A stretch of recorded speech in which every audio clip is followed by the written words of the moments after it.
This is a continuation from last year's workshop, Utility of the Future, a discussion. And this year our theme is obviously biosolids management. So last year, if you attended, we focused on 5 key utilities of the future. And this year, it was pretty obvious that the biosolids was one of the key themes.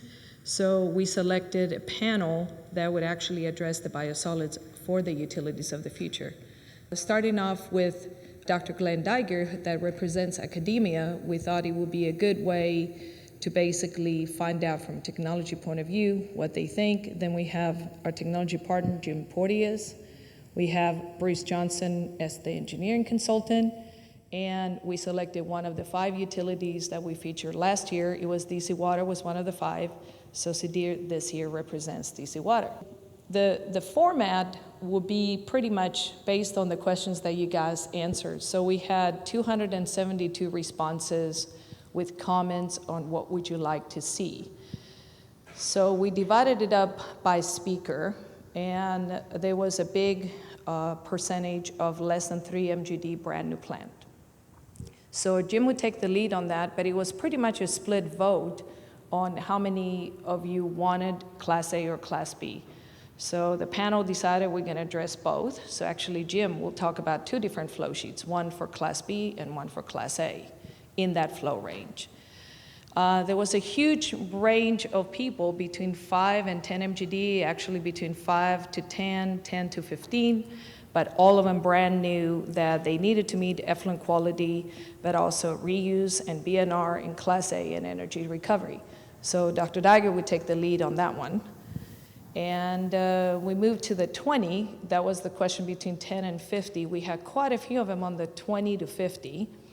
And Bruce is going to take the lead on that one. And then finally, a rehab of a 75 MGD to 100 MGD that would meet new requirements, BNR, 10 milligrams per liter TN, phosphorus, Class A again, energy neutrality. So the way we're planning on doing this workshop is Jim will go first, and he would talk about the 3 MGD, and then he will present his ideas from his point of view, and then the other speakers will make comments and basically questions or comments of what they think about Jim's, and then we move forward the same way. And then at the very end, I would open it up to discussions. We have enough time built in to ask questions from the audience. So keep that in mind when you see the flow sheets are building into technology-wise. So it probably will make more sense that you guys ask the questions at the end anyway. So with that, I turn it over to Jim. So I'm going to talk about 3 MGD, small plants, and I'm going to look at 2 flow sheets, one for Class A and the other one for Class B. So case 1 is achieving Class B. So again, very simple flow sheet. Obviously, there's no primaries here, so we're just taking the WAS at 1% from the MBR, going to aerobic digestion. You can see there we're looking at 28 days, 20 degrees C, and we're using recuperative thickening to keep the solids at 3%. So essentially, when we look at that, you can see that we've moved a long distance from the old days when we had 60 days at 1% solids. And effectively, if you look at the difference, you're looking at about a 7 times decrease in volume. So that in itself is significant. Now, how are we doing that? 1, as I said, recuperative thickening. 2, we have plug flow, so we're going basins in series. 3, we go nitrification, denitrification. And 4, we cover the basin to keep the temperature up. So using all of those various design parameters, we can actually control the aerobic digestion, and we can run it at 20 degrees even in the winter, and we essentially cut the time back to 28 days. The other nice thing about using a membrane, and in this case we're actually using a ceramic membrane, is that we're always permeating with oxygen. So if you look at the bottom there, you can see the permeate quality. It's exceptionally good, so it's actually good enough generally to be discharged. It doesn't have to go back to the head of the plant. So that helps if you've got a BNR plant. So we've then said, okay, what can we do next to improve the process further? And here again, we're looking at WAS, but this time we're pre-treating it for 1 day, anaerobic, aerobic, essentially to break the flock. From there, we're going to an algae conversion tank for 2 days, Again, we're doing recuperative thickening, and from there we're going to aerobic digestion for 7 to 10 days. So you can see very short digestion time. So how are we able to achieve that? But essentially the algae that we have is, we've developed it in conjunction with the University of Akron. It's a phagotropic algae, which means its food source is organic carbon, bacteria, viruses. So essentially it does a good job of taking all of the organic material in the biosolids and converting it to algae. Now what's significant about that? Well, this particular algae has got a very thin cell wall. In fact, it's a membrane. So once it starts to starve, it dies very quickly and digests very fast. So essentially, you can see the bottom one is control, and the top one is the algae. So essentially, it's twice as quick in the aerobic digestion process. So we've now done large-scale trials at Akron and Canton, and both of them have been very successful. So we're looking forward to actually putting this into practice very soon. Final slide, you can see that after 15 days, you've got Class B sludge, 38% volatile reduction. And if you want to leave it a bit longer, after 28 days, we get to 53% VS. So again, that's pretty significant for aerobic digestion. And finally, if you have a big enough tank, you can get to 65 days, we saw about 62% VS reduction. So that's really our Class B solution. The first option is the one that's obviously out there already, and the second option is where we'd hope to go in the future. For Class A, I've kept it really simple. Again, 1% solids, just going to either a belt press or a centrifuge, and straight to a low heat dryer. Looking at Class A, 90% solids. Again, if you look at the top, you can see that the energy cost per year based on using natural gas is approximately $35,000 a year. So you can very quickly look at whether it makes sense to go this way or to just dewater the sludge and haul it off. Again, the dryer is designed to run 24/7, so it's a very automated system. And really, that's it. So I'll turn it over for discussion. You know, Jim, if we go back and look at the aerobic digestion slide, it really is amazing the progress that was, going from a 7-fold reduction in volume in terms of the size of the facility, but also then the reduction in SRT. And I think you and I know that, in fact, that 28-day SRT system does a much better job and produces a much better product than the old 60-day the 60-day criteria. So you named off the reasons that happens, but it really is a result of applying just good process engineering to the what was a process that was accepted at the time, but people weren't doing that. They weren't applying just good process design approaches to it. But then the algae, here's a totally different approach. I mean, that's really an interesting thing to think about going forward. So, this is not your father's aerobic digestion anymore. I think we need to realize that progress is possible even with things that seem pretty simple by just applying the knowledge that we have. Absolutely. And of course, we worked on this with you over a lot of years. Yep. The Class A, the dryer thing, is an interesting idea for small plants, but my experience is that most dryers have a lot of safety issues and things, right, and also operational complexities that might be a bit of a challenge for smaller facilities to deal with the operations staff that they have. Could you talk a little bit why you think that this is a good idea? I think that's a very good point, Bruce, and this is why the dryer we're talking about is fully automated for safety. It's got good dust control. It's a low heat dryer, so it's 70 to 75 degrees.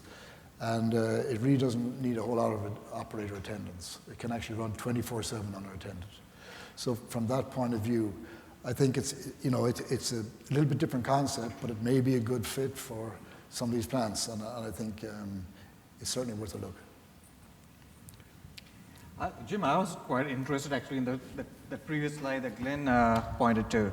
How did you manage to get such good effluent quality out of your system? The digester? Yeah, it's remarkable that effluent quality, TSS of 2 milligram per liter. Yeah, we've seen that.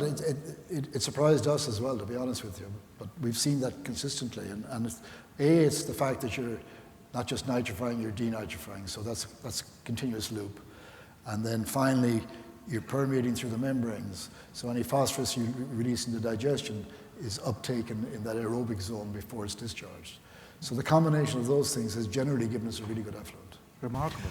Okay, I think I'm up next, and to talk about the 5 MGD plant expanding to 10 MGD. And here, in terms of objectives, we're looking at a plant to produce the kinds of nutrient effluent that we're looking at in a number of locations. You know, sometimes the smaller the plants, the higher the level of treatment, because they're a little bit more upstream. We're discharging to more sensitive waterways, and looking at the utility of the future, where we're looking at reuse. This will be one instance where we look at both water reuse as well as other forms of reuse, especially to retain land application, which I believe is underlooked as a resource recovery option. So, and also to be energy efficient. So we're going to start with something. So, the traditional dividing line between between no primaries and no anaerobic digestion and primaries and anaerobic digestion is about 10 MGD. That's the normal rule of thumb, if you will, that I've heard as long as I've been in the profession. So starting with a 5 MGD plant with no primaries, and again, simple aerobic digestion, and the bioreactor could be of any size, so to speak. This might be a more extended aeration type of system, but I didn't want to restrict it to a specific system. So how do we put primary clarifiers in this? And quite frankly, this is a classic size that one looks at a membrane bioreactor. So are we going to throw the clarifiers away? No, as I start to look at the option here, to turn the existing secondary clarifiers, use them as primary clarifiers. Basically, the loading rates work out very nicely to do that. Some of you are sitting there thinking, well, how are you going to make the water flow uphill? This was actually a project that Bruce and I worked on. You have a recycle flow from the membrane tank of about 4 to 1, flow from the primary clarifiers into that pump station, use that pump station. So it's just you need to think about your option. For reuse, UV on the liquid stream, depending on the needs for wet weather treatment. When you put membranes in place, you want to use them 24/7, 365. So if there is wet weather that needs to be treated, looking at a separate treatment train for that. And this would be a place where the chlorine contact basin could be used, maybe with active flow or using available tankage or something like that. So far I've reused the existing secondaries as primaries. I've used the existing bioreactor, which obviously both putting the primaries and the membranes, that it would be of sufficient volume for that. For energy efficiency perspective then, looking at this is the time to transition to anaerobic digestion, so sludge thickening. I'm suggesting here to do thermal hydrolysis after digestion, which is a bit unusual for folks to think about. But there's some advantages here in terms of what one does is takes the hydrolysate from that and return that back into the digesters.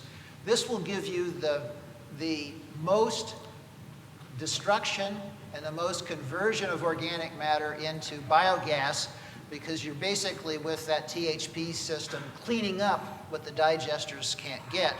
It will also give you the driest cake, which could be and from a biosolids reuse perspective, I think it's really important that we not just think about Class A, but look at the nature of the material.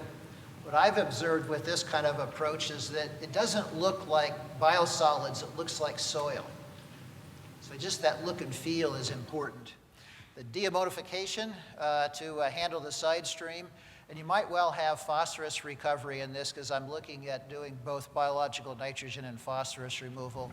And of course, the combined heat and power is the way then to get the energy into a useful form in this. And there's some heat left over to use in the THP and so forth. So that's the idea.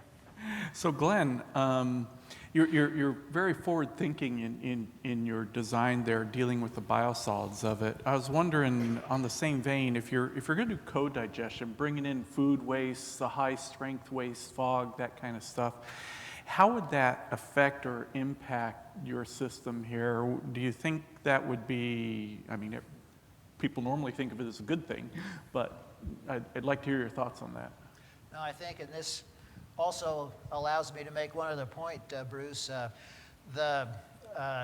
good way to turn a 10 MGD plant into a 15 MGD plant, essentially from a biogas perspective, is to bring in additional organic matter.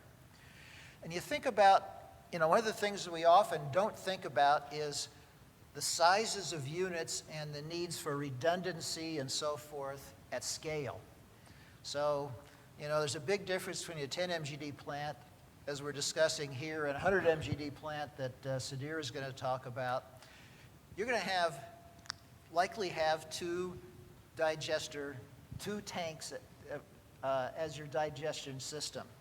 You're going to want to be able to take one of those out of service, right, occasionally. So to make a couple of digesters a bit smaller doesn't save you that much money. This is a great place where one would be a bit conservative in terms of the digester sizing, both so that you do have the flexibility to take one out of service. And oh, by the way, if you do that and you were pushing your digester too much, you could bleed some of the waste-activated sludge around because you make your Class A and the thermohydrolysis. But where that relates to your question, you would have a system there that would be very robust in terms of being able to take additional organic matter. I think that would be the prudent thing for a designer to do here, is to be conservative upwards in terms of the sizing of those digesters, and then go look for organic matter to put it in there and make the energy production side of this much more economical. So Glenn, I see that you've got total nitrogen of 3 milligram per liter. So you have to manage the carbon a little bit better, I assume. So how would you manage the carbon? Are you going to maintain the primary at a slightly lower hydraulic residence time and be a little bit more aggressive to maintain the carbon? Well, of course, the size of the primaries would be dictated by the reuse of the secondary clarifiers in this concept. Of course, we can modify, you can always operate primaries in terms of sludge fermentation and so forth. If one wanted to, you could bypass them somewhat. But I tell you, my ace in the hole is that little deammonification system there. I'm convinced that pretty quickly we're going to be able to see that we can take the Animox organisms that we're growing there, seed them into the mainstream, and get the boost that we need. The people tend to sometimes think about Animox as being either all or nothing. But now this is a large plant that I've been working with for quite some time, the Changi plant in Singapore, and it is carbon deficient in terms of nitrogen removal, but does an outstanding job in terms of nitrogen removal because it does develop a modest amount of Animox. So what will happen is that to the extent, I think we understand this, to the extent that you don't have enough carbon, the heterotrophs will contribute to nitrogen removal to the extent that you have carbon, but Anammox then can make up the difference. And particularly where you have something like a membrane bioreactor where you can achieve complete solids retention and long SRTs. That's my ace in the hole, I think. So I cover it with the primaries, but that's where I think I'm going to get the efficiency. Great. Interesting. Then that's an interesting idea to put the THP at the end. I haven't actually seen that before, but another question. Assuming you didn't have to make Class A, would it be an idea to separate out the WAS and just put that through THP and leave your primaries go direct to your anaerobic digester? Absolutely. You certainly could look to do that, and that's, of course, a number of folks look to do that where Class A is not the objective, but simply looking to keep the size of the hydrolysis system down and to still get the energy benefits out of it. Absolutely. My task was 1 milligram per liter ammonia, not particularly hard there, 8 milligram per liter total nitrogen, and 1 milligram per liter phosphorus. So not uber low numbers there, but we really did want this plant to be pretty sustainable. And so we're looking at biological nitrogen and phosphorus removal. We're considering side stream nitrogen removal because we're going to be carbon limited at this plant, as we talked about earlier. Because we're doing BioP, we're also going to be very concerned about struvite production, nuisance struvite production actually, in the anaerobic digestion, dewatering, and centrate system. And lastly, this plant has some, the idea is that there's some real issues around solids disposal or biosolids handling at this plant. And so the costs of the solids volume are pretty high. We want to minimize the amount of solids we produce. So it's a BNR plant, and we do want that solids volume reduction. So what we're doing is we're putting in anaerobic digestion to try and get the most VSR that we can get. That means primaries are in there. But this carbon, as we just talked about, the primaries limit that amount of carbon that's available. So I didn't use Anammox at my facility. I decided to do that combination of primary sludge fermentation to get a little bit of carbon coming back to the bioreactor, as well as the side stream nitrogen removal to minimize that need for supplemental carbon. Now, one of the new things that I did, and probably not many of you have heard about this, is a technology called post-aerobic digestion. This is the idea of putting aerobic digestion after anaerobic digestion. And it's frequently I get the look, huh? You've already digested it for 15 days. What good is it going to do aerobic digestion after that? Well, it actually turns out, as anybody who's let their biosolids sit around knows, that it's pretty active when you give that biosolids oxygen again. That's why biosolids stink a lot afterwards. So what we can do is we can take advantage of that. And what this does is it's a simple CSTR, big tank, and we intermittently aerate it as needed. And what this does is there's actually enough carbon in there to remove the nitrogen, doing nitrification, denitrification in there. There's no chemical addition needed. You get your increased VSR. You can, because we're growing nitrifiers under warm water conditions, you could even use it to augment your bioreactor. You stabilize struvite, which is my big issue with maintenance in it, so you don't get that plating out in your dewatering system. And you get better dewatering, and of course there's that odor reduction I talked about. So this is what that flow stream looks like. We've got primary clarification, a 5-stage Bardenfo, and disinfection there. I talked about we've got primary sludge fermentation. I'm just doing it in a gravity thickener where we're putting some of the flow back to the head of the plant there.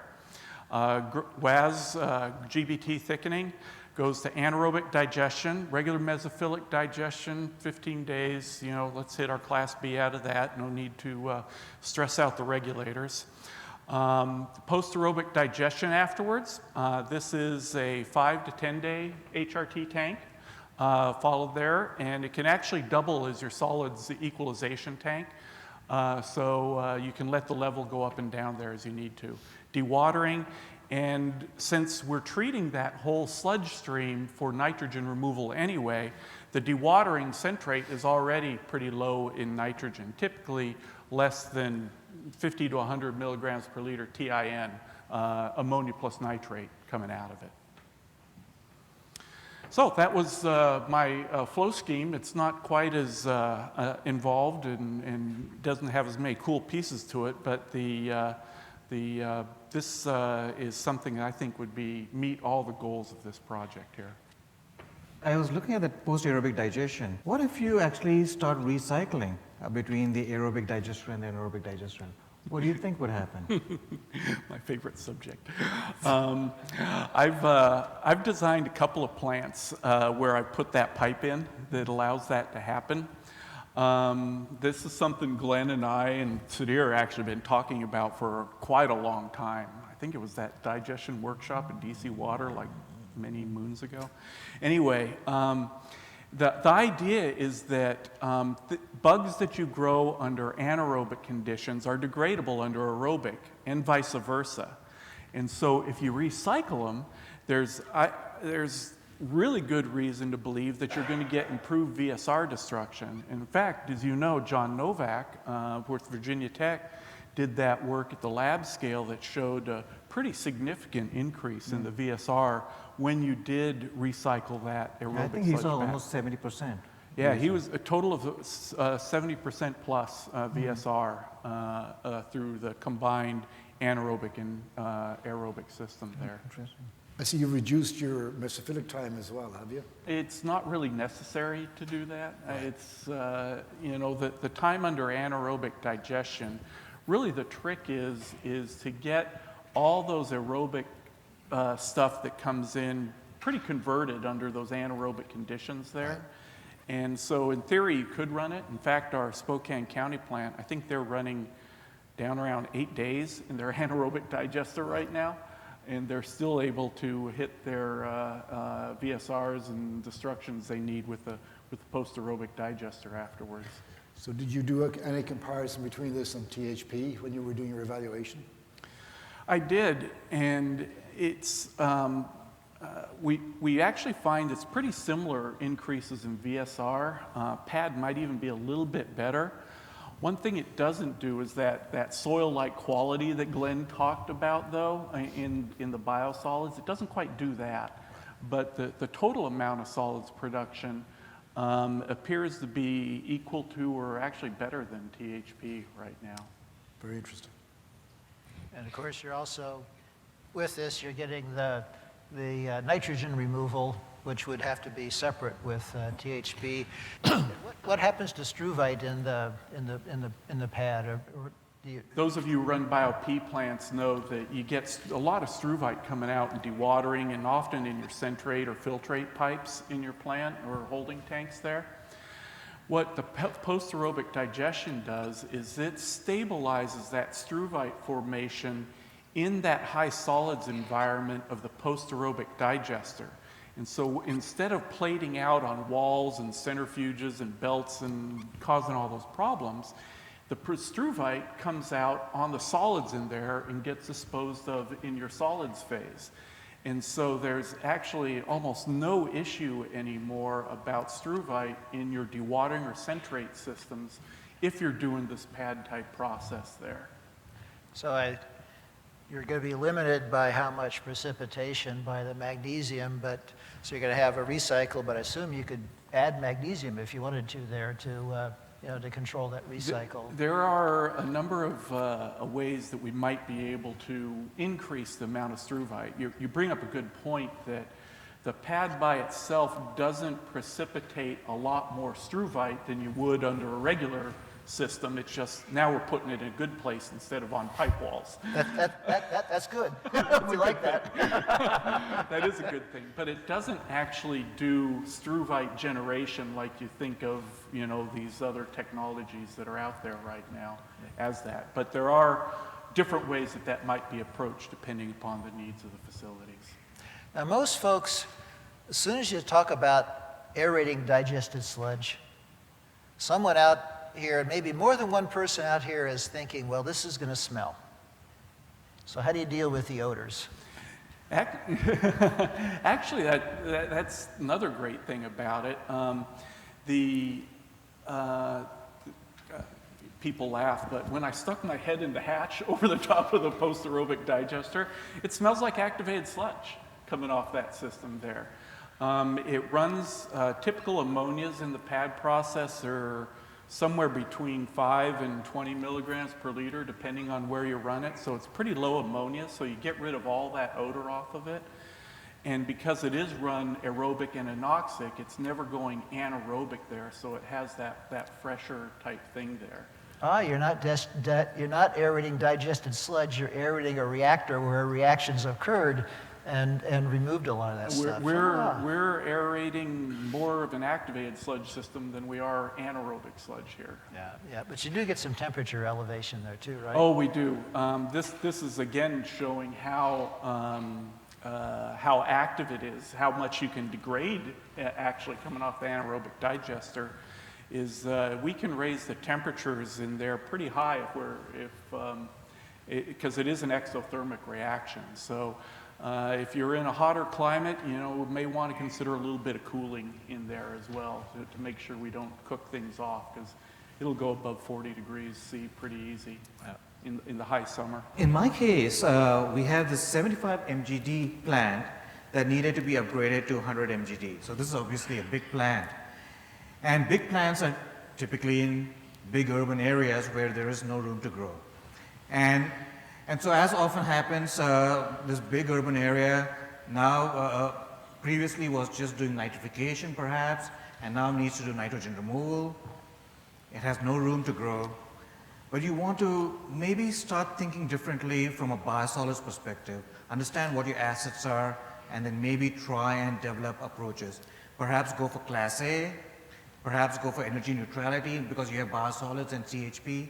So how do you actually reshape a plant that has no room to grow, no more concrete, but still needs to do BNR, but maybe do something different, maybe Class A, energy neutrality, and how do you go about doing that? So this is the plant. It's a 75 MGD plant. The digester has an HRT of only 16 days. And that's not uncommon because often enough in these cities you have water conservation occurring. And so while your flows don't increase, your loads start increasing and your digestion process starts going from a 25-day SRT down to a 16-day SRT. And so now the 75 MGD plant with the 16-day SRT digester has to expand. And so the next step would be to start looking at what would happen. And when you go to a 100 MGD plant, now your digester SRT or HRT is just 12 days. And so you don't have enough digestion. But you want to be able to go and do these additional things without really having all of that room to grow. So I wanted to take a little bit of what Glenn showed and what Bruce showed, but turn it around a little bit. And instead of having the THP on the other side of digestion, we could now start looking at having THP on before the digestion. So you can go from, say, a 5% or 4% solids going into a digester to maybe a 10 or 11% solid. So you immediately more than double the digestion capacity, maybe even go 2.5 times in terms of digestion capacity. And so, but let's say you double the capacity, and so you go from a 14-day digester to a 28-day digester with the THP process. And so you double it, and now you have Class A sludge, and you can mix that Class A sludge with soil amendment, and you can actually have a product. And that's pretty much where DC Water is going, is trying to make those products, soil amendment products, such as what we call Bloom, out of the Class A product. So now you have digesters of 28-day capacity. And so with that 28-day capacity, you can now do even more. You can put food waste in, and for example, to maybe even go energy neutrality. You can even go energy neutrality by perhaps changing the primary around and putting a small 30-minute detention time process, a high rate process up front to actually remove some carbon and put it into the digester. You can start looking at the BNR process and maybe go granular sludge on it and maybe put cyclones or some controls. And within that same tank that previously just did nitrification, you can go full BNR with anaerobic zones, etc. And so now you have anaerobic zones for BNR. You might even be able to do screw-wide recovery. But it really becomes then a solutions. What does the utility want? Does the utility want Class A? Does the utility want energy neutrality? Does the utility want screw-wide recovery? And you can do all of that without actually having to put more concrete and get out there. So those are some of those options. And the last figure was really more about those options where your first case, the blue is really the amount of energy needed for aeration, and the red is the amount of energy you can get from biogas. And as you move from a 75 MGD plant to the last line, you start producing more and more energy from anaerobic digestion, either from the A stage process or from co-digestion. And by actually using less carbon going into the aeration tank, now your blower demand starts going down. And so rather than aerating for nitrification, now you are actually starting to conserve the carbon for more nutrient removal or for energy. And so you start approaching energy neutrality. Typically, aeration, which is the blue line, is about 50% of the energy demand for a plant. About 50% of the energy demand. And you can see that blue bar at the end is about less than 50%, just less than 50% of the amount of energy produced from digestion. And so that way that plant actually starts approaching energy neutrality while still producing Class A product and perhaps even doing some phosphorus recovery if needed. Interesting flow sheet. You didn't go all the way to Anamox on the mainstream. Do you think that's something that we'll get to at some point? Yeah, so we did have Anamox on the side stream, and the Anamox on the side stream was more to address, similar to what Glenn mentioned, managing the carbon. So we have the Anamox on the side stream, but if we can, as Glenn rightly said, augment that Anamox to the mainstream, and we actually have a full-scale demonstration going on where we augment that Anamox to the mainstream, and we put screens in the mainstream and in the side stream, and then using screens we retain all of that Anamox in the side stream and mainstream. You could actually start moving towards mainstream demodification. Interesting. Yeah, and I think THP ahead in this instance, you know, kind of compared to the, the 5 to 10 MGD plant.